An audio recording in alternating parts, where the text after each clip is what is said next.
Vous êtes sur France 24 et vous avez raison. Bienvenue dans votre journal de l'Afrique. À la une ce soir, la situation sécuritaire qui se dégrade au Mali. Des bus ont été brûlés.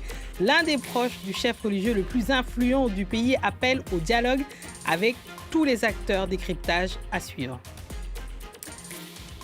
Et notre focus politique de ce dimanche soir nous emmène au Gabon, 3 ans après le coup de force militaire qui a mis fin à au règne des Bongos.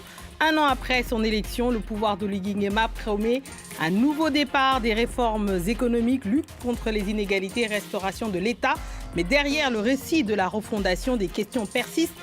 Justice est-elle réellement indépendante? Les libertés politiques garanties?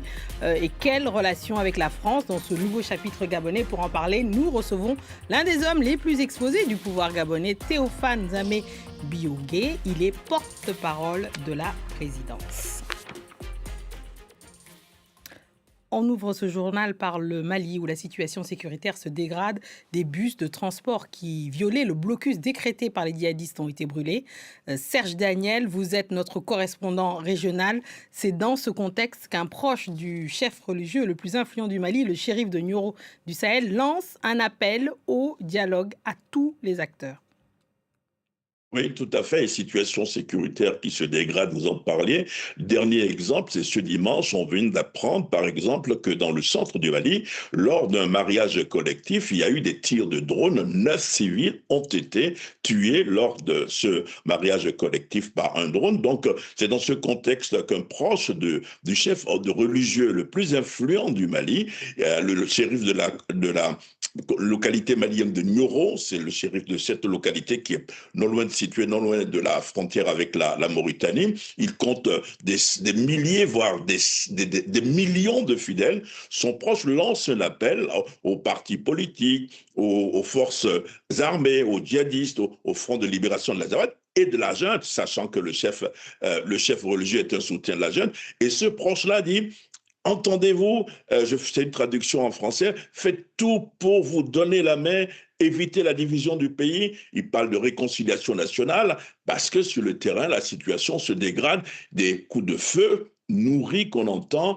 des attaques également. Et dans ce contexte-là, il y a plusieurs autres personnes qui appellent quand même au dialogue pour pouvoir résoudre la situation. Vous avez par exemple le président togolais Faure qui, comme vous le savez, est très proche des pays de l'Alliance du Sahel, les États de l'Alliance du Sahel. Il y a un autre chef d'État qui joue à l'apaisement, qui appelle au dialogue, c'est le président congolais Denis Sassou Nguesso. Donc, plusieurs voix qui s'élèvent aujourd'hui pour demander un dialogue entre les différents protagonistes.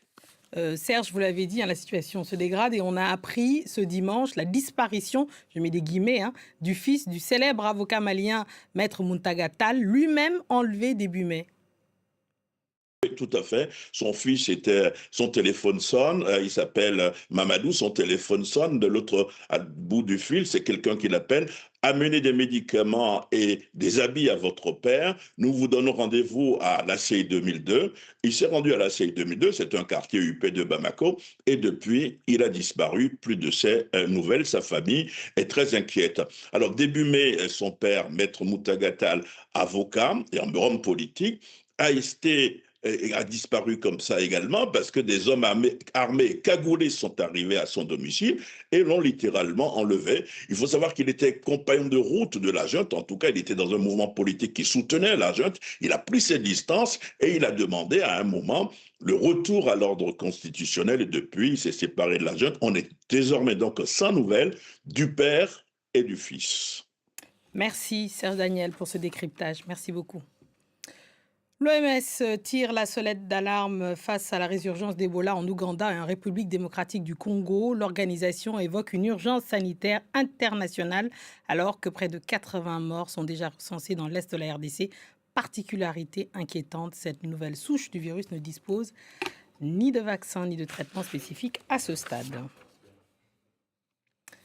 Et on passe à notre focus de ce dimanche soir. le Gabon qui veut tourner la page de la transition et convaincre qu'un nouveau modèle est en train d'émerger. Le pouvoir met en avant des réformes économiques, une diplomatie plus offensive et une volonté de redonner confiance à une jeunesse longtemps désabusée, mais dans le même temps, l'arrestation de figures politiques, des critiques sur les libertés publiques et les interrogations sur la dépendance économique du pays alimentent le débat. Alors, le Gabon vit-il une véritable refondation politique ou simplement une nouvelle version de l'ancien système? Pour en parler, nous recevons Théophane Nzamé-Bilo-Gué, conseiller spécial et porte-parole de la présidence gabonaise. Merci à vous d'être ici avec nous. 3 ans après le coup de force de 2023, 1 an et 1 mois après l'élection du président Oligui Nguema, qu'est-ce qui a vraiment changé dans la vie des Gabonais? Tout a vraiment changé pour le Gabon, d'abord, et tout est en train de changer dans la vie des Gabonais. Vous l'indiquez si bien, le président de la République a été investi président de la République le 3 mai 2025 et sur la dernière année, des avancées considérables ont été apportées pour traduire en fait l'ambition de transformation nationale. Vous avez parlé d'économie, vous avez parlé de politique. Sur le volet économique, on ne peut pas dire que les choses n'ont pas bougé. D'abord parce qu'il y a eu l'affirmation d'une ambition de souveraineté qui est aujourd'hui irréversible, qui s'est traduite dans le secteur pétrolier par la reprise par l'État gabonais d'un certain nombre d'actifs et derrière l'accroissement de la production nationale. Aujourd'hui, c'est un fait. Dans le secteur des mines... Souveraineté, alors qu'en même temps, il y a des accords avec la France de plus en plus nombreux, notamment dans les mines. Dans le secteur des mines, avec là encore l'affirmation d'une souveraineté, avec l'exigence de la transformation locale de notre manganèse, ressource stratégique pour le Gabon, par Eramet, et avec partenaire avec lequel nous avons signé, nous avons acté du moins la transformation locale. Ce partenaire s'est engagé à tenir l'échéance de 2029 qui a été fixée par le gouvernement et les deux parties sont aujourd'hui en train d'étudier la possibilité pour l'État gabonais d'intégrer le capital de Eramet, donc de la maison mère, qui a des activités dans une dizaine de pays africains. Certes. Et donc aujourd'hui, c'est une ambition qui est affirmée et qui est irréversible. Nous voulons créer beaucoup plus de valeur autour de nos ressources stratégiques et aujourd'hui, cela se démontre par les actes que je viens de vous indiquer. Alors, on a parlé d'économie, justement. Parlons un peu de politique et aussi de la manière d'incarner le pouvoir et de la pratiquer. Certains disent au Gabon que finalement, l'ancien système est toujours là. Qu'est-ce que vous leur répondez? Il faudrait leur demander sur quoi ils se basent. En tous les cas, le président de la République a, dès les premières heures de la transition, tendu la main à tous les acteurs de la scène politique nationale. Maintenant, peut-être que ce discours vient du fait que l'on soit dans une démarche où l'on encadre davantage pour mettre de l'ordre. Il faut savoir qu'au Gabon, nous avons pendant longtemps eu 104 formations politiques actives sur l'échiquier politique national, des formations politiques qui ne se comportaient pas forcément comme telles. Il faut rappeler quand même que l'essence principale d'un parti politique, c'est la quête du pouvoir. Nous avions des partis politiques qui ne compétissaient dans le cadre d'aucune élection politique. Nous avons pris une loi pour organiser davantage cela, pour poser une exigence de responsabilité et de professionnalisme pour les partis. Avoir un compte bancaire, avoir un siège identifié, avoir une comptabilité lisible et claire, et puis se conformer à toutes les règles en rapport avec le financement des formations politiques. C'est une mesure de bon sens. On norme pour mieux organiser et faire en sorte que ces formations politiques deviennent de véritables outils de structuration de l'opinion et non pas simplement des outils au service des égos des personnalités politiques. Alors, des partis politiques, il y en a un qui était bien installé, en tout cas, c'est Alain-Claude Bilibidze. Qu'est-ce que son cas inquiète l'opposition? Là, le vendredi, on a appris qu'il resterait à nouveau en prison pour une affaire qui suscite un peu des interrogations. Hein. Ça date de plus de 18 ans. On se demande s'il n'y a pas un acharnement politique envers lui. Qu'est-ce que vous leur répondez? La première chose que je dirais, c'est de poser un principe. Il faut que l'on arrête avec ce discours qui voudrait faire des pays africains une sorte d'exception, une sorte de consacration de toutes les tares qui définissent les démocratures. Permettez-moi le néologisme. Il s'agit d'une affaire privée. Une plainte a été déposée par une citoyenne gabonaise qui a le droit de déposer une plainte lorsqu'elle estime avoir été lésée par un compatriote en la personne de M. Alain-Claude Bilibidze, pour qui la présomption d'innocence, rappelons-le, continue de courir. La justice a estimé qu'il n'était pas opportun de lui permettre de recouvrer sa liberté. Et ça, c'est l'affaire de la justice. À la présidence de la République, nous constatons simplement qu'il y a une dame qui a porté plainte, que la justice s'est saisie de l'affaire et que M. Alain-Claude Bilibizé a été mis aux arrêts.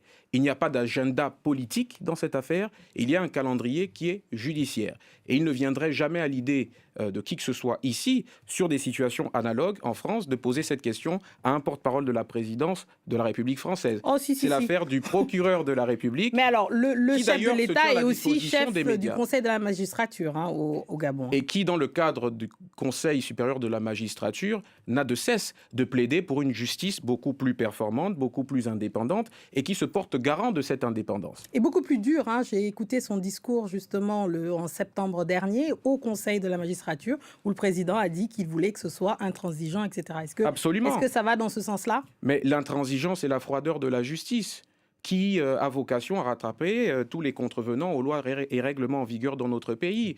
Mais notre sujet, ce n'est pas cela. Notre sujet, justement, c'est la bonne administration de la justice en République gabonaise. Ce ne sont pas les cas particuliers. Et en la matière, des initiatives quand même fortes sont menées, y compris pour assainir l'environnement même de la justice. Il y a des audits qui ont été menés dans les différentes juridictions, que ce soit au niveau de la capitale politique comme à l'intérieur du pays. Il y a des procédures disciplinaires qui ont été engagées à l'encontre de certains magistrats, pour vous dire que l'intérêt, c'est de faire en sorte que la justice soit indépendante et qu'elle rende la loi de la même manière pour les personnalités publiques comme pour les citoyens lambda. Ça veut dire que les militaires aussi pourraient répondre ? Tous les Gabonais sont aujourd'hui des justiciables et lorsqu'ils doivent être confrontés à la loi, ils le sont, indifféremment de leur statut, indifféremment de leur profil. Continuons à parler de la loi. Il y a quelque chose qu'on a beaucoup commenté ici aussi, un fait politique sur le Gabon, c'est la loi sur la nationalité. Cette réforme du code de la nationalité a provoqué des polémiques au Gabon. Pourquoi avoir choisi une ordonnance sans débat possible ? Mais vous savez, les dispositions qui sont adoptées, y compris sur des sujets aussi essentiels, en réalité, continuent toujours de susciter le débat et c'est tant mieux. Une ordonnance, parce que déjà la loi le permet et que cela est intervenu dans une période bien spécifique qui donne la possibilité à l'exécutif de légiférer par voie d'ordonnance. Donc ce n'est pas un problème. Et puis, je dirais en complément de cela que les lois sont toujours le reflet des mœurs des populations du pays auquel on s'intéresse. Et donc, il y a une volonté derrière, une ambition de peut-être redéfinir les contours de ce qu'est la nationalité au Gabon, de revenir aux fondamentaux, parce qu'en réalité, il n'y a pas d'innovation choquante dans cette nouvelle loi, dans ce code de la nationalité, puisqu'en fait... C'est pas une volonté cachée de mettre... Nous revenons à des réalités qui avaient déjà cours au Gabon sous le président Omar Bongo, notamment dans les débuts de son magistère à la tête du Gabon. Donc il est question de protéger l'identité gabonaise, il est question Mais aussi... de protéger l'identité gabonaise de quoi et de qui ? Il est question aussi de faire en sorte que, dans certaines positions de l'État, nous puissions nous prémunir contre des risques qui peuvent être induits par le fait que les uns et les autres aient plusieurs allégeances. Donc ça veut dire qu'éviter simplement une volonté potentiels rivaux qui pourraient avoir une double nationalité, c'est ça que vous êtes en train de dire ? Est-ce que vous visez, par exemple, dites-le qui vous visez ? Madame, il faut sortir du prisme de la politique pour apprécier la qualité et la teneur des lois. Ali Bongo, mais Ali Bongo a été déchu. Oui, il a été renversé en 2023. Ce n'est pas le sujet de la présidence de la République. Lui ou ses affidés ? Et ce n'est pas le sujet principal dans l'activité de légifération autour des questions essentielles qui comptent pour nous au Gabon. Il y a l'ambition de redéfinir les contours de notre identité, d'asseoir et de redéfinir le contenu de la projection que l'on se fait dans l'espace africain et dans le monde. Il est question de dire qu'il y a quand même un minimum de caractéristiques, y compris dans la relation que l'on a à son pays, et en l'occurrence le Gabon, le nôtre, pour pouvoir... Mais qui juge qui est un bon Gabonais d'un mauvais Gabonais ? Mais il ne s'agit pas de juger qui est un bon Gabonais, qui n'est pas un bon Gabonais. Qu'est-ce qui ferait la caractéristique d'un bon Gabonais ? Il s'agit simplement de définir des critères, dans un volet de cette loi, de définir les critères d'accession à certaines fonctions jugées essentielles, à certains postes de souveraineté. Un mot rapide quand même sur les réseaux sociaux. Et c'est des phénomènes qui existent au-delà du Gabon. Alors, c'est un mot rapide des réseaux sociaux parce que ça aussi, ça dénote de ce qu'on vous reproche, hein, cette méthode. Vous avez bloqué les réseaux sociaux. Il y a des gens qui travaillent sur les réseaux sociaux au Gabon et qui en pâtissent. Qu'est-ce que vous répondez à ça très rapidement, ce qu'on conclut Alors, l'ambition derrière cette ordonnance, donc la numéro 0011/PR/2026, elle est simple. Lorsque vous agissez, vous posez des actes dans la vie réelle, permettez-moi l'expression, si ces actes sont, ou du moins contreviennent à la législation en vigueur, vous êtes rattrapé par la patrouille. Nous avions une situation au Gabon où nous avions un espace numérique sur lequel on court certains comportements, mais qui échappaient totalement au champ d'impact de la loi parce que nous n'avions pas légiféré. Donc l'ambition, c'était simplement de légiférer pour dire aussi derrière que la liberté d'expression, puisqu'on lit cette question-là, la liberté d'expression, la liberté d'expression, ce n'est pas insulter, ce n'est pas calomnier. On a le droit de critiquer, mais lorsqu'on pose des actes qui s'inscrivent en marge de la loi, eh bien on est rattrapé par la patrouille. Très bien, merci beaucoup. Allez, direction Cannes, où le plus grand festival de cinéma au monde bat son plein et on part à la rencontre d'un des 3 réalisateurs africains en compétition. Il s'agit de Rafiki Fariala. C'est un réalisateur centrafricain qui a réalisé son premier film, Congo Boy, un film qui s'inspire de sa vie, racontant son parcours de réfugié congolais né dans l'Est de la RDC vers la Centrafrique où il est devenu une star locale du rap. Il est au micro d'Albéric de Gouville, Armel Ko et Vadim Mielex. Je suis Congo Boy, Molengeti Kodro. Bitene 1, Zokwa Tene 2. Tout ce qui se passe dans le film, ça parle vraiment de la vie quotidienne à Bangui. Mais toi, t'es mineur ou sont tes parents? Mes parents sont en prison. C'est pas parce que vous êtes réfugié que vous croyez tout permis? J'ai commencé dans les documentaires et aujourd'hui je passe dans la fiction. Et je ne suis pas totalement parti dans la fiction. C'est inspiré de cette histoire qui est réelle, avec des comédiens qui ne sont pas des comédiens professionnels. On est un peu dans un milieu documentaire avec cette caméra qui voyage, mais aussi on essaye d'orienter, de canaliser tout selon le scénario, comment on l'avait écrit. Allez.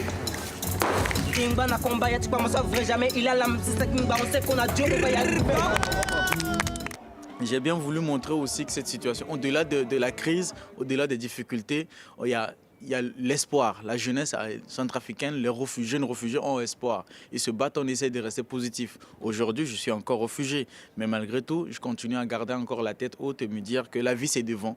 Si on continue à regarder derrière, on ne pourra pas vivre, on ne pourra pas respirer. C'est 15 000. Tarif normal, c'est étranger, il y a 15 000. J'ai grandi avec cette forme de xénophobie où il y a des moqueries, le harcèlement, on peut t'appeler mon nom, c'est une manière d'insulter à ça le Congolais. Et moi j'ai grandi avec ça. Mais au-delà de tout ça, j'ai eu aussi des belles personnes qui ont, comme on voit dans le film, qui aident, qui sont des jeunes centrafricains, qui sont devenus mes amis, qui m'accompagnent, qui me soutiennent. Je ne veux pas m'arrêter là, positif. Je vais encore aller loin. Merci, je suis content, mais demain, on doit continuer à créer. Focus toujours. C'est dit Tokoba. Que le meilleur gagne. Bonne chance les gars.